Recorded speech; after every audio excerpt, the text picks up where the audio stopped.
Okay. So, hello everyone. Welcome to Imaginations Project by UMac Futures. My name is Zhao Ke, the director of the Electronic Science and Technology Museum, University of Electronic Science and Technology of China. I'm here in Chengdu, China. I also work as a board member of the UMac and the chair of the UMac Futures. As you may know, we started a series of online interviews from around the world since 2019, the Imaginations Project. For now, we have interviewed 24 colleagues from 12 countries. This project aims to listen to their voice, to follow their imaginations. So it is a kind of the description and the observation aiming to re-image and reconstruct the university museum in the new era. For each of us has great imaginations, so we hope it bring more hope, energy, and vitality. So if you are interested, you could access all the recordings on the UMac website and the YouTube channel. The UMac 2024 was hosted at the TU Dresden with Universum joint conference. So today we have a very good friend who I met in Dresden. It's Mark Louis. He's from the University of the Philippines, Diliman. Mark teaches art histories and arts management at the Department of Art Studies in the University of the Philippines, Diliman. He concurrently serves as curator of the UPD University Heritage Museum and program development associate for university connections in the UPD office for initiatives in culture and the arts. So welcome to our Imaginations project, Mark. And could you please introduce yourself and the connection of historical arts history in your university? Mark, please. Hello, good day, Dr. Zhao. I would like to first express my gratitude because I feel honored to be part of this long-term project that you have in UMac. I am Mark Louis Duque, and as mentioned by Dr. Zhao, I teach at the Department of Art Studies in the University of the Philippines, Diliman, where I am assigned courses on art histories and arts management. Alongside teaching, I was also assigned to be the curator of UP Bulwagan ng Dangal University Heritage Museum, wherein I steer and oversee the programming and the operations of this museum. Given that it is a university heritage museum, the museum is primarily concerned with our university community. And that includes the narratives of the different groups within that university community alongside our material culture. And given this particular focus, the Bulwagan ng Dangal, our museum, tend to collaborate with different units within our university, whether they be disciplinal or not, or any kind of advocacy that they have. So, for instance, last year, we had an exhibition commemorating the 75th anniversary of the transfer of the university to its current flagship campus, which is Diliman in Quezon City. This is an area east of Manila City, which is currently the capital of the Philippines.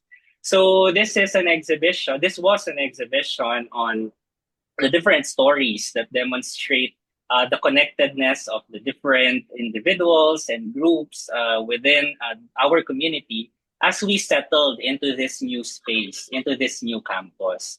So, considering the almost 500 hectares of the campus, so it's a very vast campus, probably around 5 to 10 times the size of Vatican City for everyone's reference, no?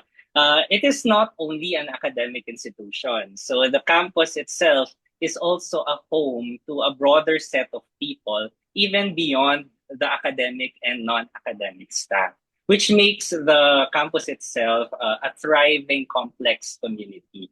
And also, it is a vast green space, one of the few green spaces in our metropolis, and hence there are a lot of people from various backgrounds who visit and pass through it, which we also consider to be part of our audiences in the university. So in that exhibition, we wanted to show this complexity of the community, not only looking at the institutional history of the university itself, like when it was inaugurated, when it started, what were its programs, etc.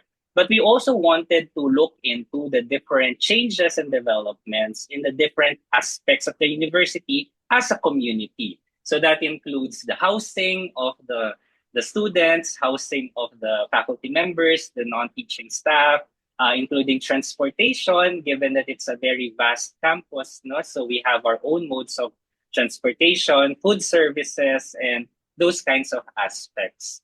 So as mentioned by Dr. Zhao, aside from being the curator of the Bulwagan ng Dangal, I am also part of the Office for Initiatives in Culture and the Arts, wherein I am specifically assigned to advise on collections governance and management, and at times collections care.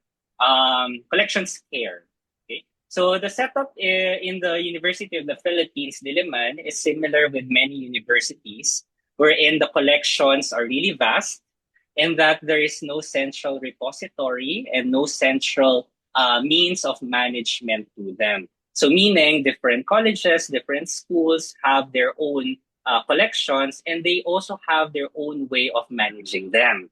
So, this setup is largely because of the operations and the structure of the university, because of its scale, because it's a very big university, different colleges and schools somehow has a degree of independence and autonomy in terms of how they manage things, and also the in terms of history and nature of these collections. So they have different histories, hence they have different ways of management as well. So many of these objects are pedagogical materials, similar to some universities that really cater to specific disciplines. So for instance, in the College of Home Economics Museum, we have collections of textiles and clothing because they have a clothing technology program. And then they also have a collection of home utensils because they have a home economics education program. So the collections are heavily tied to the academic disciplines that we have in the university. And then some of the collections are accumulations of products from particular courses based on particular disciplines. So for instance, the College of Fine Arts have artworks that were created by its students. And also the Anthropology Museum also have products of cultural expressions taken or produced or collected from their ethnographic fieldwork. So there are different functions in these collections, and that's why we have quite a varied way of managing them. So in the Office for Initiatives in Culture and the Arts, I help in advising them in terms on how they can address certain issues that they encounter, and also to advise also on how they can probably improve on how they handle, manage, and utilize their collections. So basically, those are the things that I work on. I really specialize, or I'm really interested on university heritage, and that can be seen in scholarship and practice and the assignments that I was given in the university. Okay, thank you very much, Mark. And that means a lot of work, right? You work a lot. Yes. And sounds very great that in your university you have so much diverse of the connections, art history, culture, and other things. I can tell. Okay, thank you very much. And let's get started with 4 simple questions. The first question is, what is the specific project or program you are working on right now? What are you doing now? Currently, we have recently resumed a project that we call University Collection Mapping Project, Yes. which was an effort to map out the different art and cultural materials within the collections of the university. So it first started in 2017 and ended in 2020. But this year, we were given a budget no, to continue on this particular project, given that we wanted to increase the scope of the objects that we include in the in the catalog no, and into the database. No? So in this particular project, we go through different units within the campus and we document the different objects that they have that they believe that they are stewards of. No? So aside from looking at fine arts like paintings, sculptures, prints, drawings, no? We're also looking at other cultural products of creative expression, such as ethnographic objects, heritage furniture, and philatelic materials. So hopefully, later on we get to expand it further to also cover scientific objects, things that I realized that we have been missing from the because of the Dresden conference that we both were in. So it was necessary for us to resume this project because during the pandemic, there was an inevitable degree of neglect that was experienced by these objects because the staff weren't allowed to go to the office. So because of medical restrictions, so we weren't able to tend to the collections that we had in the university, which led eventually to degradation to many of these objects. So the University Collection Mapping Project helps out in managing these particular objects by deploying research assistants to conduct condition reporting of these objects that we consider to have experienced that big amount of degradation during that time.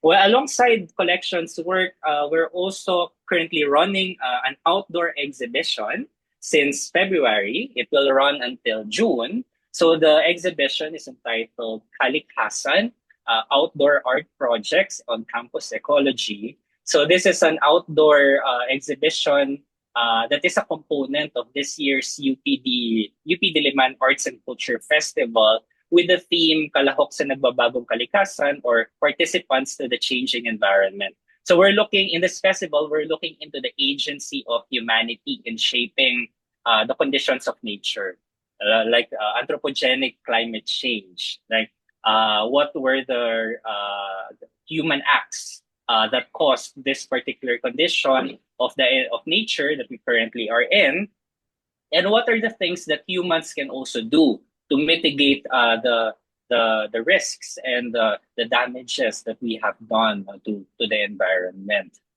So in this exhibition, we wanted to look at these courses on ecology as they are contextualized specifically in the context of the university campus.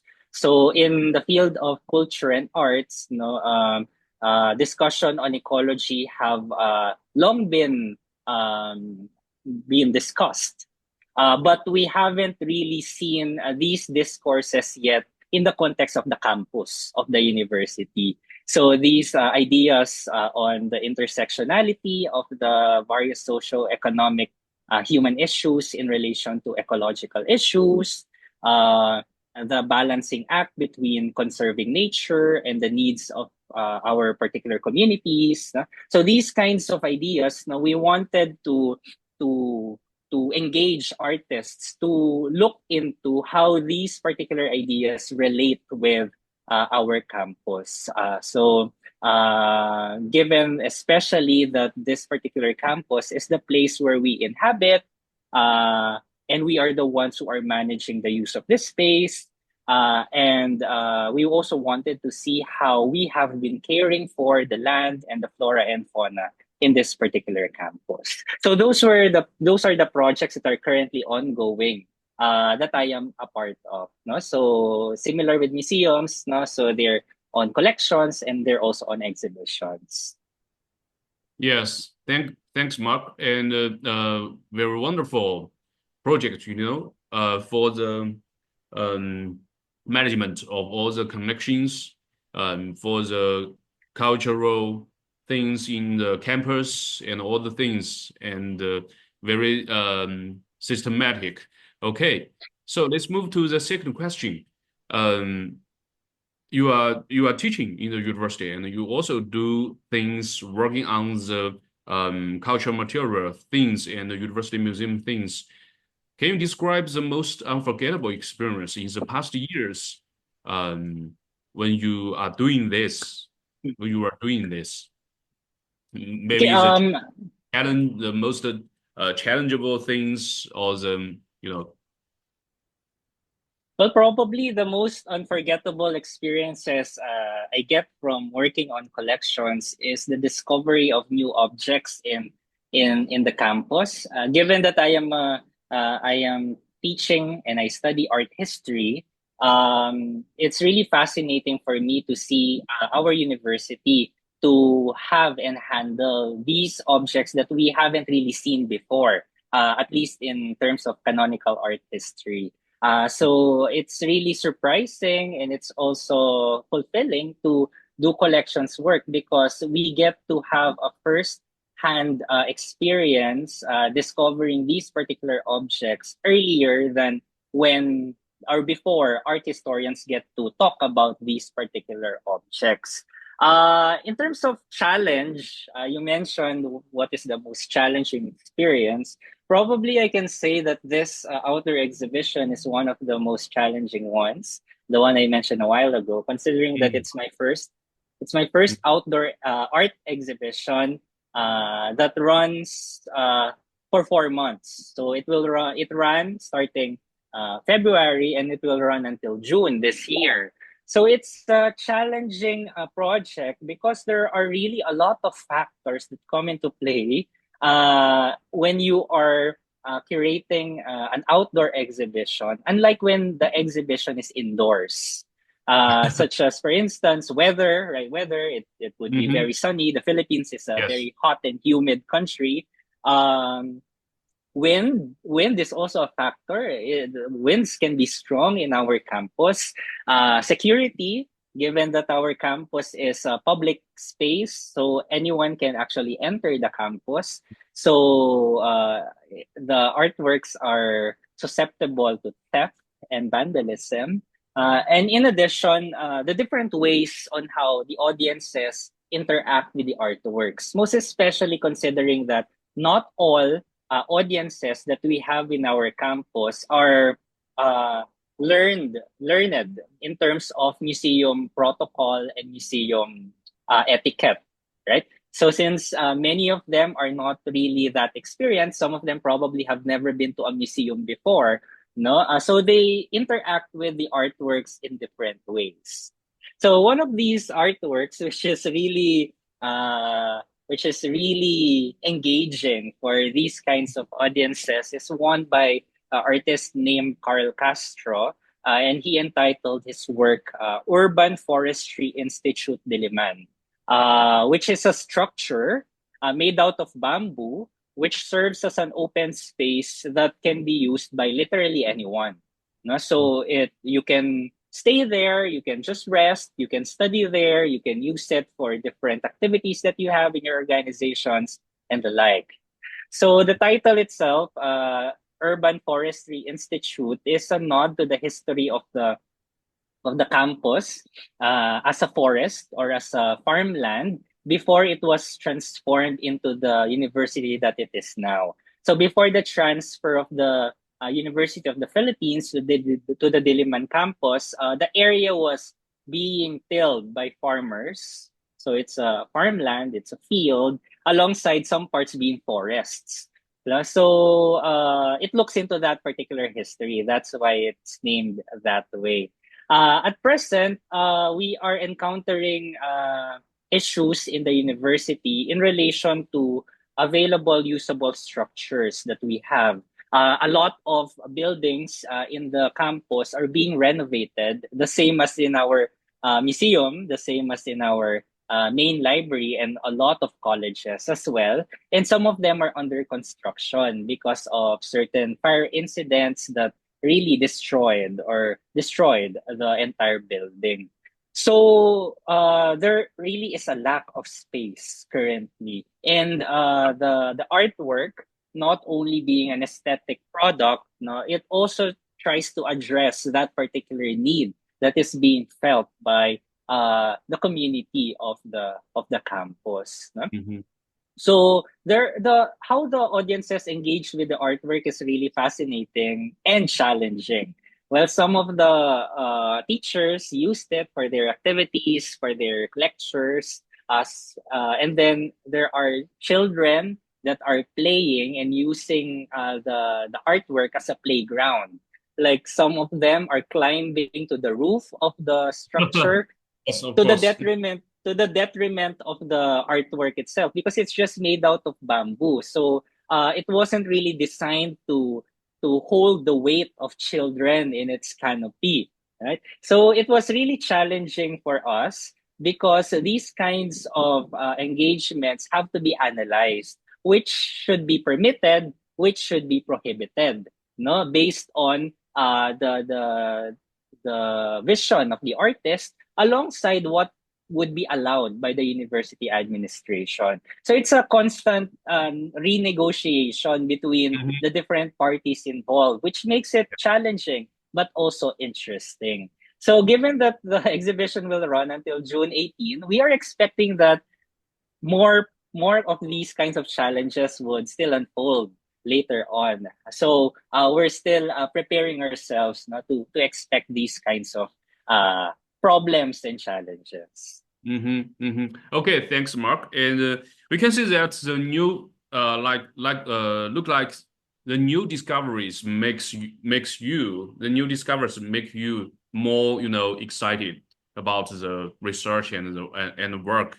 We always when we in our campus or in other university we find some new things we never think. Yes, we do the same. We have the same feeling.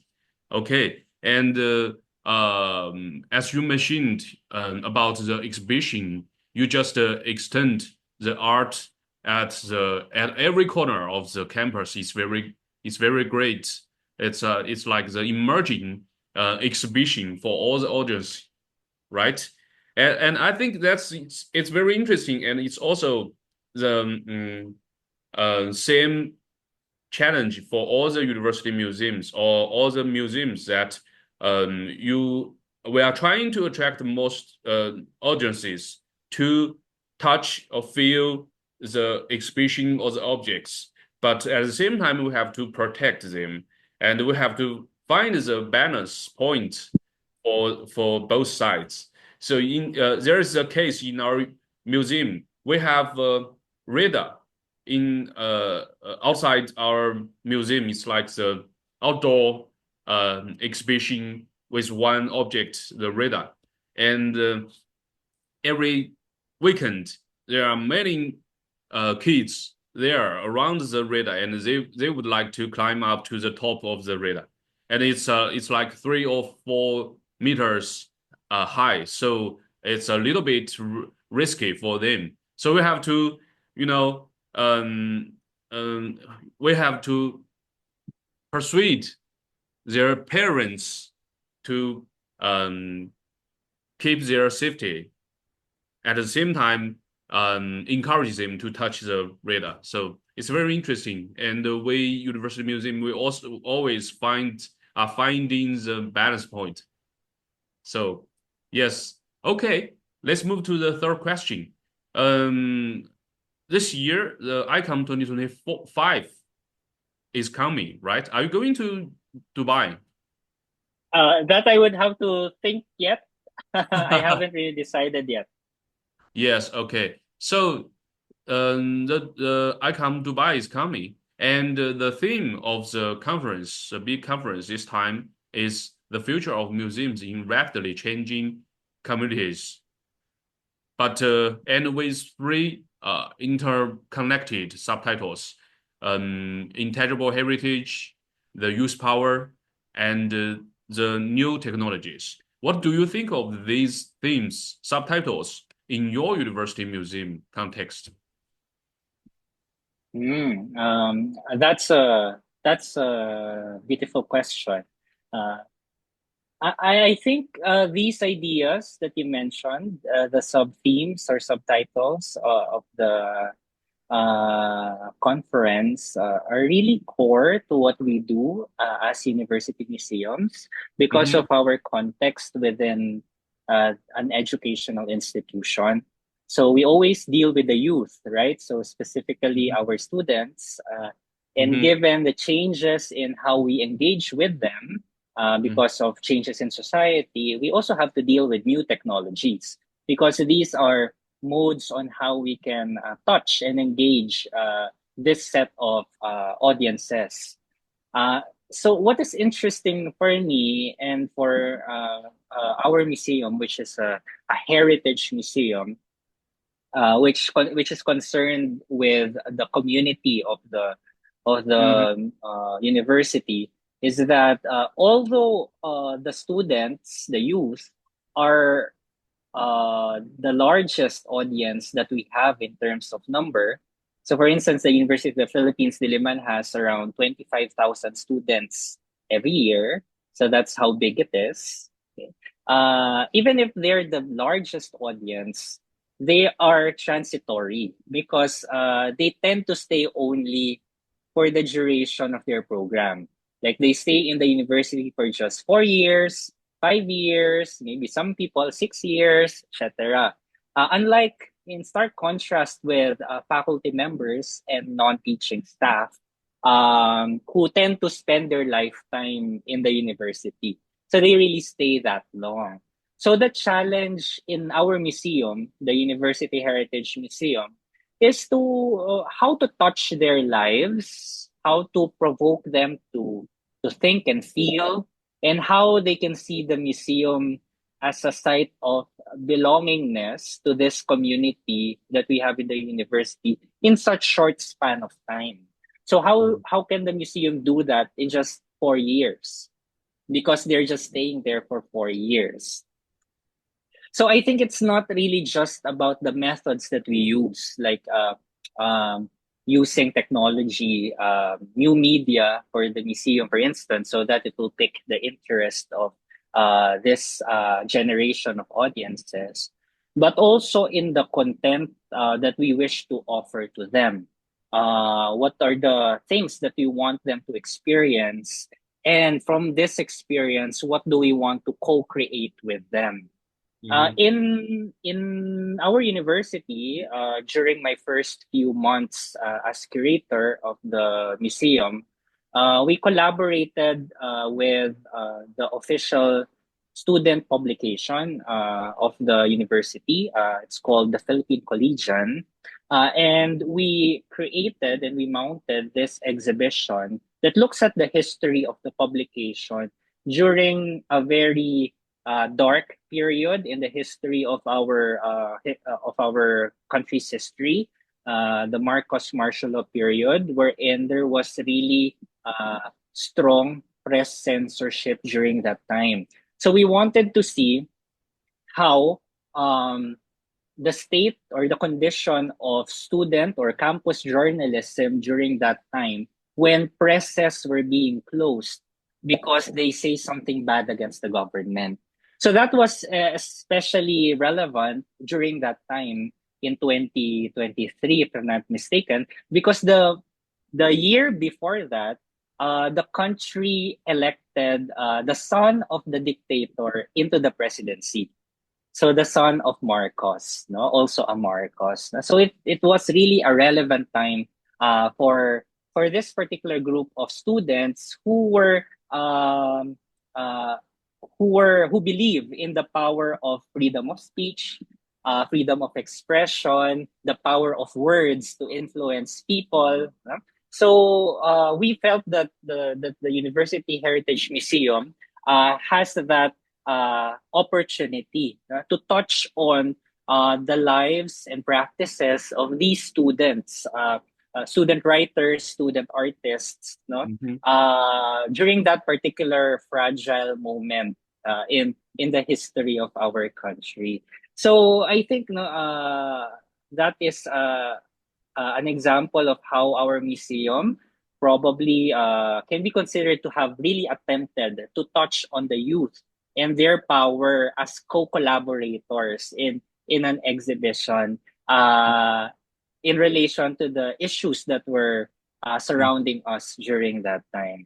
So we're really hoping to that particular exhibition to be a start for more collaborations with different student groups and the youth, most especially. Okay, thanks, Mark. It's a very deep thinking point. Okay, so let's move to the last question. It's very interesting that we have this relay question. We have this question from the last speaker. He is Joshua from Harvard University. I think we met him in Dresden. You might meet him. We interviewed him last month. So he asked, are museums actually trustworthy? And if they are, how can you use this to challenge this fear that no one is telling the truth and nothing is real? Okay, So, so that's what's your answer? it's a very challenging question. Yes. Okay, I am very aware of very aware that museum trust, the concept of museum trust is the theme of the American Alliance of Museums, whose Okay. conference will run next month. I think around 3 weeks from now in LA. Uh, I think it's and also it was also the theme of UMAC 2023 in Australia. ah, I Hmm. see, I see. So this particular discourse has been ongoing for some time, and I see a glimpse of the context to why there's a need for that particular concept to be discussed, especially at this time that we call post-truth period, right? Wherein everybody is everyone is well, not everyone, but many are moved by their emotions and their own opinions, that sometimes it becomes a hurdle to achieving particular objective truths or objective facts, you know. This is also very present in our country, which was best exemplified by the return of Marcos in the leadership of our country, the highest leadership in our country, which was really powered by false information in social media. They are throwing bad accusations against their opponents that aren't really true, etc. Okay, so to answer the question more directly, it's a very difficult question to wrap my Yeah, mind yeah. around. Especially in the Philippines, we don't really do surveys of audiences asking or looking into the question of museum trust. So, like, do they trust the Philippine museums or not? No? So we haven't really done that. So our resources are usually placed to other priorities. No. So to Mm-hmm. answer the question more directly, I think museums can be trustworthy, but we have to take note that museums are never neutral. So this particular idea gives emphasis on the power of the decision makers in the museum in shaping the values that the institution will follow as it operates. So when I say museums can be trustworthy, I'm trying to say that trust is something that one earns, not really something that is assumed. So not so a museum has to earn that trust rather than it assuming that it is trustworthy at the very onset. Because if you look at the history of museums in the first place, there is a history of colonialism and various forms of exclusions in the earlier museums that we had. No? And it also historically um, upheld dominant narratives and undermined those that they considered peripheral or against that dominant narrative. So hence, no, for the museum to be trustworthy, they have to really actively work on uh, confronting these histories, no, as a way of correcting these past mistakes that we have inherited in the work that we do. Mhm. This is, I think, one way, to on how we can be trustworthy to our uh, Mhm. publics. In the exhibition that I mentioned a while ago, the commemoration of the 75th anniversary of the transfer to the campus in the University of the Philippines. Aside from presenting the institutional history of the university, we also attempted to see stories that are considered peripheral to this. So, for instance, at the origin of the campus, no, prior it being the university, it was actually a place that was still cultivated by farmers who were actually displaced because of the transfer of the university. So in a way, you can somehow look at the University of the Philippines as a form of a colonizer to that space because there are already inhabitants in that space which were displaced because of our move to that particular space, no? So we Mhm. wanted to also show these kinds of stories, these kinds of truths that are important, in the university, considering that up until the present there are still conflicts in relation to the rights of the farmers to till the land that is considered to be part of the university at present. So looking at that history, how does that history inform how policies are currently being implemented in relation to the use of the land that we have for the university? Okay, so with the variety of the stories presented in the exhibition, we are led to rethink the idea that there is a singular absolute truth in the history of the university. So there are different perspectives, uh, although some of them varying in objectivity or varying in validity, no, but there are different possible truths that are surrounding us in the world, no? So hence I think what is important for museums is to establish transparency in how in what we present and how we present them, what were our sources, what were our methodologies. And I think it's also important to admit for museums that we are always in the process of learning, that we continue to revise, the things that we already know, because there are possible sources of new Mhm. truths that we haven't been exposed to before.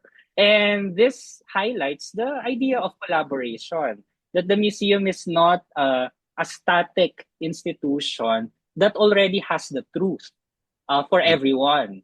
And hence, it's necessary for us to invite these people that are oftentimes disadvantaged by our legacies, as institutions, and to see how their perspectives can offer new kinds of ways of thinking into the things that we do in the museum, alongside the policies that the university has in relation to the issues that are being taken by these perspectives. So that's my answer to that very challenging question. So I wouldn't really wish to automatically presume that museums are always trustworthy. I think it's really prudent for us to take a step back and think of how we can establish trust and relevance to more audiences that we believe to be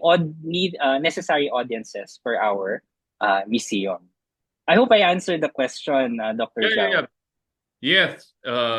Actually, Mark, I think you answered very well and very systematic and deeply. And I agree that trustworthy or truth telling is for museum. It's like a dynamic Mm, process. It's never end, and it never ends. So that's also the significance for us to, to do more, to curate more exhibitions, to discover more about the objects, and to tell more stories to the audiences, for them, for us to shape more correctly of the history or the value. So I agree with that. And I think it's a big question. Joshua proposed this is such a big question. And for each of the university museum professional, we should keep thinking about it. Yes, that's just my idea. So for the next guest, you have to propose your question for the next speaker. Mark. Okay. In the conference that we were in Dresden last year, um, one of the ideas that were initially mentioned was Mm-hmm. that university museums have this civic role to serve as a bridge between the academe and the public, right? So we have that particular function that we can communicate in between or mediate between the academics, like the disciplines, and the general public or particular publics. So I am interested, at least to the next speaker, how does their museum curatorially position itself in relation to academic rigor and public accessibility? Because at times, conventionally speaking, it is quite common to think that when you are academically rigorous, you are less accessible because you are using jargons, etc., etc. Okay? So I'm wondering what is the position of their museum in relation to these kinds of concepts, and what are the strategies that they use, no, in relation to that positioning. Mm-hmm. I think that's a very interesting question for me, no? Very And I interesting. will. That's for yes, for also for us, each of us to think, and it's also the direction we have to move forward. I think so. It's a very great question. We are looking forward to the next speaker's answer.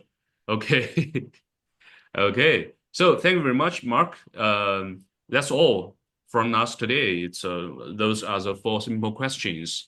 I believe that it's just a very small corner of your work and your research. There are more excellent work and research in your life, in your career, and we look forward to listen more and enjoy more from your experience. So it's a very fruitful talk with you today. Thank you very much, and many thanks to our audiences. Um, and at last, we have to take out the slogan of UMAC Futures. UMAC Futures, we are coming.